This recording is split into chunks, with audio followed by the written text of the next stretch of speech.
നിങ്ങൾ ഖബറിലേക്കുള്ള ഏകാന്തമായ യാത്രയിലാണ്. ഈ യാത്ര നിങ്ങളുടെ പരീക്ഷണമാണ്. ഈ യാത്ര നിങ്ങൾ നല്ലവരാണെങ്കിൽ നിങ്ങളുടെ കൂടെ മലക്കുകൾ ഉണ്ടാകും, നിങ്ങളുടെ മുന്നിൽ മലക്കുകൾ ഉണ്ടാകും, നിങ്ങളുടെ പിന്നിലും മലക്കുകൾ ഉണ്ടാകും. നിങ്ങൾക്ക് വേണ്ടി മലക്കുകൾ അല്ലാഹുവിനോട് ഇസ്തിഗ്ഫാർ നടത്തും. ബഹുമാനപ്പെട്ട റസൂലുള്ളാഹി സ്വല്ലല്ലാഹു അലൈഹി വസല്ലമ തങ്ങൾ പറയുകയാണ്, മനുഷ്യരുടെ കൂടെ മയ്യിത്തിന്റെ കൂടെ അല്ലാഹുവിന്റെ മലക്കുകൾ ഇങ്ങനെ സഞ്ചരിച്ചു കൊണ്ടിരിക്കുകയായിരിക്കും. ആ സഞ്ചരിക്കുന്ന മലക്കുകൾ ഈ മയ്യിത്തിനെ നോക്കിക്കൊണ്ട് പറയുകയാണ്, മാ ഖദ്ദമ ഫുലാൻ, ഈ മനുഷ്യൻ ഇനിയുള്ള ജീവിതത്തിന് വേണ്ടി എന്താണ് മുൻപേ ചെയ്തു വെച്ചിരിക്കുന്നത്? ഇന്നൽ മലായികത തംശി അമാമൽ ജനാസ, മയ്യിത്തിന്റെ കൂടെ ആളുകളെക്കാൾ കൂടുതൽ മലക്കുകൾ ഉണ്ടാകുമെന്നാണ്. നല്ലവനാണെങ്കിൽ നല്ല മലായികത്തായിരിക്കും. നിങ്ങൾക്കറിയുമോ, ബഹുമാനപ്പെട്ട സഅദ് ബിൻ മുആദ് റളിയല്ലാഹു തആല അൻഹു വലിയ മഹാനല്ലേ, ബദറിന്റെ യുദ്ധക്കളത്തിലേക്ക് റസൂലുള്ള പോകുമ്പോ നിങ്ങൾക്കറിയാമല്ലോ, യുദ്ധം ചെയ്യാനല്ല റസൂലുള്ള പോകുന്നത്. പിന്നെയോ തിരിച്ചു വരുന്ന കച്ചവട സംഘത്തിൽ നിന്ന് തങ്ങളെ ആക്രമിച്ചതിന് പ്രതികാരം ചോദിക്കുവാനാണ്. മക്കയിൽ അവർ പിടിച്ചെടുത്തിരുന്ന ധനത്തിന് പകരം ചോദിക്കുവാനാണ്. വഴിവക്കിൽ വെച്ചാണ് ആയിരത്തോളം വരുന്ന ശത്രുക്കൾ തങ്ങൾക്കെതിരെ യുദ്ധത്തിന്റെ പുറപ്പാടുമായി വരുന്നുണ്ടെന്ന വിവരം അവരറിയുന്നത്.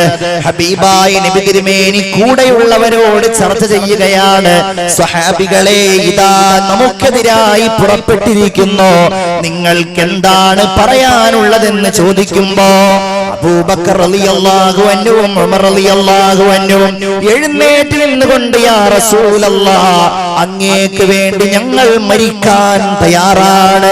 ഹബീബായ നബിയുടെ മുഖം വല്ലാതെ വിവർണമായി.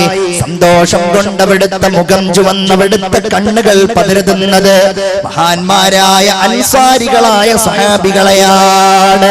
അൻസാരികളുടെ മുഖത്തേക്ക്, അവരുടെ ശരീരങ്ങളിലേക്ക് തനിക്ക് താങ്ങും തണലുമായി നിൽക്കേണ്ടവർ, എന്നാൽ അല്ലാഹുവിന്റെ റസൂലുമായി പരിചയപ്പെട്ട് ഏതാനും മാസങ്ങൾ വർഷങ്ങളായ ആ സ്വഹാബികളുടെ മുഖത്തേക്ക് നോക്കുമ്പോൾ അതാ എഴുന്നേറ്റ് നിൽക്കുന്നു ബഹുമാനപ്പെട്ട സഅദ് ബിൻ മുആദ്. നബിയേ, ഞങ്ങളെയാണോ അങ്ങ് ഉദ്ദേശിക്കുന്നത്? പേടിക്കണ്ട നബിയേ, അങ്ങേ ഞങ്ങൾ സംരക്ഷിക്കുവാൻ തയ്യാറാണ്.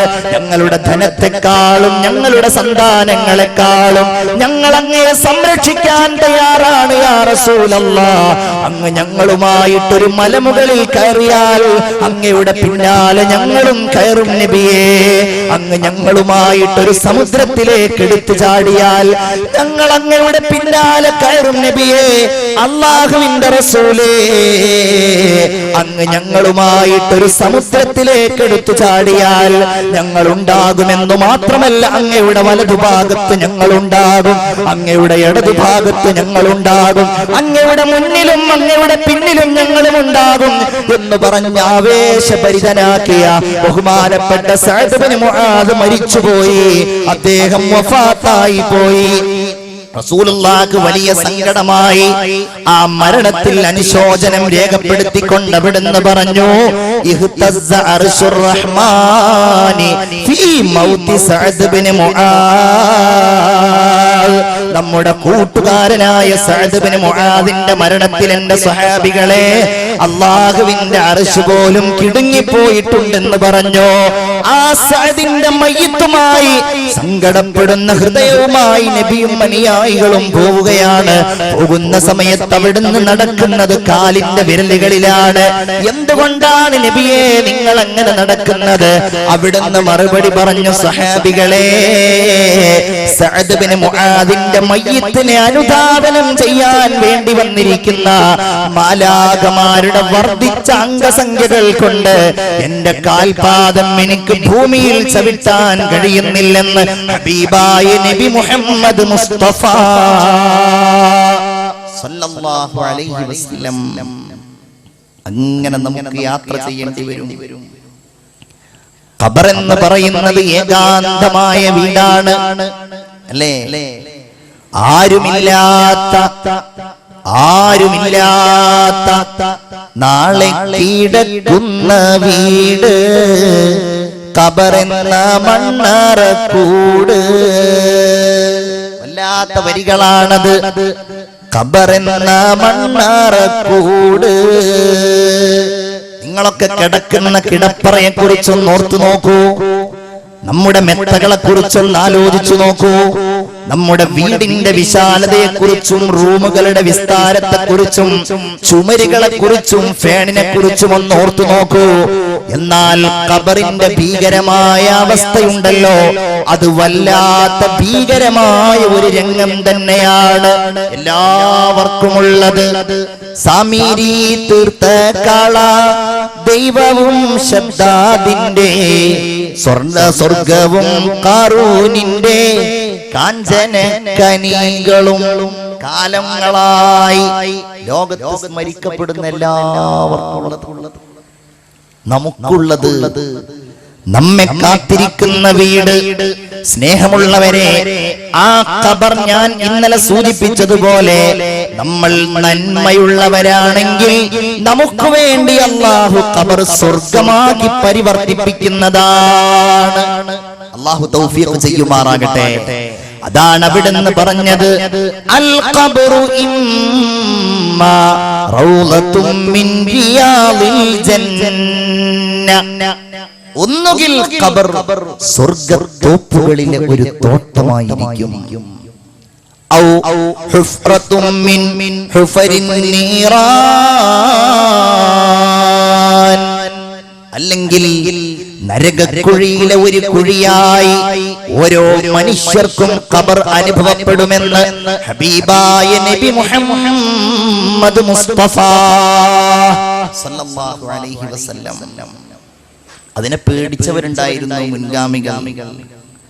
നിങ്ങൾ കേട്ടിട്ടില്ലേ, ഉമർ ഇബ്നു അബ്ദുൽ അസീസ് റളിയല്ലാഹു അൻഹു 13ാം നൂറ്റാണ്ടിലെ ഭരണാധികാരിയാണ്.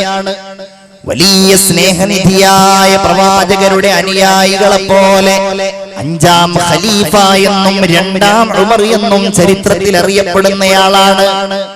എന്താ അദ്ദേഹത്തിന്റെ പ്രത്യേകത? അദ്ദേഹം ഭരണാധികാരിയാകുന്നതിന്റെ മുമ്പ് സൗന്ദര്യത്തെയും അതുപോലെ സമ്പന്നതയെയും വല്ലാതെ മോഹിച്ച ഒരു മനുഷ്യനായിരുന്നു. നല്ല വസ്ത്രം ധരിക്കും, നല്ല സുഗന്ധങ്ങൾ പൂശും. ഉമർ നടന്നു പോകുന്ന വഴികളിൽ കാണാൻ വേണ്ടി ആളുകൾ കാത്തു നിൽക്കാറുണ്ടായിരുന്നു. എത്രത്തോളം എന്ന് വെച്ചാൽ മൗലാന സയ്യിദ് അബുൽ ഹസൻ അലി നദവി പറയുന്നുണ്ട്, ഉമരിയ നടത്തം, അദ്ദേഹത്തിന്റെ പ്രത്യേകമായ സ്റ്റൈലിലുള്ള ഒരു നടത്തം പോലും മദീന നിവാസികൾക്കിടയിൽ പ്രസിദ്ധമായിരുന്നു എന്ന്. അങ്ങനെയുള്ള മഹാൻ ഭരണസാരഥ്യം ഏറ്റെടുത്തു. ആഗ്രഹിച്ചിട്ടല്ല ഏറ്റെടുത്തത്, നിർബന്ധിതനായിട്ടാണ്. അദ്ദേഹത്തിന്റെ തലസ്ഥാനം ഡമസ്കസിലാണ്. കാണാൻ വേണ്ടി പോയി തന്റെ ഉസ്താദായ ശൈഖ് അബൂ ഹാസിം മദീന പള്ളിയിൽ നിന്ന് തനിക്ക് അധ്യാപനം നടത്തിയിരുന്ന മഹാനായ പണ്ഡിതൻ അദ്ദേഹത്തെ കാണുവാൻ വേണ്ടി പോയി. കാണാൻ ചെന്നപ്പോൾ പാറാവുകാര് കടത്തിവിട്ടു. വലിയ കൊട്ടാരമല്ല, ചെറിയ ഒരു കൊട്ടാരത്തിൽ കുറെ ആളുകൾ ഇങ്ങനെ ഇരിക്കുന്നുണ്ട്. കൂട്ടത്തിൽ ഈ മഹാനായ മനുഷ്യനെ കാണുന്നില്ല. കുറെ നോക്കിയപ്പം മനസ്സിലായി ഈ മനുഷ്യനാണ് ഉമർ ഇബ്നു അബ്ദുൽ അസീസ് എന്ന് മനസ്സിലായി. സലാം പറഞ്ഞുകൊണ്ട് അടുക്കലേക്ക് ചെന്നിട്ട് ശൈഖ് അബൂ ഹാസിം പറയുകയാണ്, കാന മർകബുക അലിയാ, ഇതെന്തു പറ്റിപ്പോയി? നിങ്ങളുടെ വാഹനമൊക്കെ വലിയ വാഹനമായിരുന്നല്ലോ. നിങ്ങൾ നല്ല ഉഷാറുള്ള നല്ല തൂവെള്ള വസ്ത്രം ധരിച്ചിരുന്നയാളായിരുന്നല്ലോ. നിങ്ങളുടെ മുഖം നല്ല പ്രശോഭിതമായിരുന്നല്ലോ. നിങ്ങളിങ്ങനെ സുഭിക്ഷമായി ആഹാരം കഴിക്കുന്നയാളായിരുന്നല്ലോ. നിങ്ങൾക്ക് ഒരുപാട് കാവൽക്കാരുണ്ടായിരുന്നല്ലോ. ഇന്ന് നിങ്ങളെ കാണാൻ വയ്യ, നിങ്ങളുടെ മുഖമെല്ലാം വല്ലാതെ ഒട്ടിയിരിക്കുന്നുവല്ലോ. നിങ്ങളുടെ ശരീരമെല്ലാം വല്ലാതെ ശോഷിച്ചിരിക്കുന്നുവല്ലോ. ഫമല്ലദീ ഗയ്യറക വഅൻത അമീറുൽ മുഅ്മിനീൻ. ഇതെന്തു പറ്റിപ്പോയി? നിങ്ങൾക്ക് എന്തൊരു മാറ്റമാണ് അമീറുൽ മുഅ്മിനീനെ വന്നത്? എന്താ പറ്റിയത് എന്ന് ചോദിച്ചു. ഉമർ ഇബ്നു അബ്ദുൽ അസീസ് മുഖമുയർത്തി, ഖലീഫ മുഖമുയർത്തി. എന്നിട്ട് അദ്ദേഹം പറയാൻ തുടങ്ങി, അല്ലയോ ഉസ്താദേ, ഇന്ന് നിങ്ങൾ എന്നെ വല്ലാതെ ആക്ഷേപിക്കുന്നുണ്ടല്ലോ. എന്റെ വസ്ത്രത്തെക്കുറിച്ചും എന്റെ വാഹനത്തെക്കുറിച്ചും എന്റെ ശാരീരികമായ രൂപത്തെക്കുറിച്ചും. അങ്ങനെയാണെങ്കിൽ കൈഫ ലൗ റഅയ്തനീ ബഅദ സലാസ് വ അന ഫീ ഖബ്രി. എന്റെ ഖബറിനുള്ളിൽ ഞാൻ അടക്കപ്പെട്ട് കഴിഞ്ഞാൽ 3 ദിവസം കഴിഞ്ഞ് നിങ്ങൾ എന്നെ കണ്ടാൽ എന്തായിരിക്കും എന്റെ അവസ്ഥ? വഖദ് സാലഹദഖതായ അലാ വജ്നതായ. എന്റെ കവിൾ തടങ്ങളിലൂടെ എന്റെ കണ്ണുകൾ ഇങ്ങനെ പൊട്ടി ഒഴുകുന്നുണ്ടാകുമല്ലോ. വൻശഖ ബത്നി. എന്റെ വയറെല്ലാം പിളർന്ന് വജറത്തി ദീദാനു ഫീ ബദനി. എന്റെ ശരീരത്തിലൂടെ പുഴുക്കളെല്ലാം ഇങ്ങനെ ഓടുമ്പോ ലകുന്ത അശദ്ദ ഇൻകാറൻ അലൈക ഇലയ്യ മിൻ യൗമിക ഹാദാ. എന്റെ മാംസളമായ മുഴുവൻ ഭാഗങ്ങളും ഇങ്ങനെ കൊഴിഞ്ഞ് കൊഴിഞ്ഞ് പൊഴിഞ്ഞ് വീണെന്നെ നിങ്ങൾ കണ്ടാൽ ഇന്ന് നിങ്ങൾ എന്നെ ആക്ഷേപിക്കുന്നതിനേക്കാൾ വലിയ ആക്ഷേപം അന്ന് നിങ്ങൾ എന്നെ ചെയ്യുമല്ലോ. അതുകൊണ്ടാണ് ഞാൻ ഇങ്ങനെയായത്. നിങ്ങളല്ലേ എന്നെ പഠിപ്പിച്ചത് ഒരു ഹദീസ്, ഇന്ന ബൈന ഐദീകും അഖബതൻ കഊദാ. ഒരിക്കലും വിട്ടുകടക്കൽ പ്രയാസമായ ഒരു വലിയ വഴി തടസ്സം നിങ്ങൾക്ക് വരാനുണ്ട്. ആ വഴി തടസ്സം ലൻ യുജവ്വിസഹാ ഇല്ലാ കുല്ലു ളാമിരിൻ മഹ്സൂൽ. പടച്ചവനുള്ള ഇബാദത്തിലായി ഭൗതികമായ താല്പര്യം വെടിഞ്ഞ് ശാരീരികമായ മെഡിച്ചിൽ സ്വീകരിച്ചവനല്ലാതെ ആ വലിയ ഭീകരമായ വൈതരണിയെ കവച്ചു വെക്കാൻ കഴിയുകയില്ല എന്ന തിരുവചനം